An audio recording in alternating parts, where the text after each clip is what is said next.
सकाळची सगळी माझी कामं आवरून झाली होती. आज डब्बा वगैरे लवकरच दिला होता. पण व्लॉगला काही सुरुवात लवकर केली नाही. म्हटलं देवपूजेपासूनच सुरुवात करायची आणि एक तुम्हाला गोष्ट पण शेअर करायची होती. खूप दिवस झाले माझा पण गॅप पडला होता. तर मी नेहमीच ब्लॉगमध्ये वगैरे शेअर करत असते, की मी नेहमी उंबरठा पण शुक्रवार, मंगळवारी वगैरे करत असते. तर मला असं वाटतं, की जेव्हा पण मी पूजा वगैरे नीट करत नाही ना, तर तेव्हा खूप प्रॉब्लेम्स म्हणजे फायनान्शियल प्रॉब्लेम खूप येतात. आणि जेव्हा पण पूजा नीट करते तर तेव्हा थोडंसं जरी ॲटलिस्ट नीट असतं किंवा व्यवस्थित असतं असं मला खूप वेळ जाणवलं.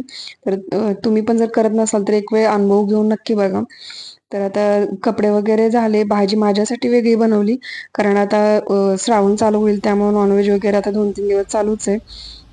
तर आता बागेची सगळी कामं आवरली. परी वगैरे झोपल्यानंतर आता इथं मी उंबरठा पण करणार आहे.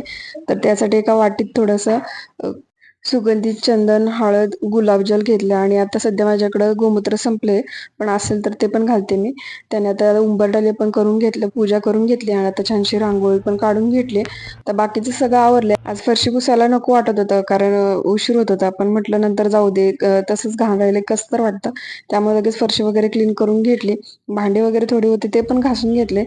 खूप दिवस झालं ही गावी घेतल्यानंतर साडी घेतली होती, तर तिला पिको करायचा होता. तर तो पण राहिला होता कारण मशीन बंद पडली होती त्यामुळं. तर आता ते पण नीट करून घेतलं सगळं.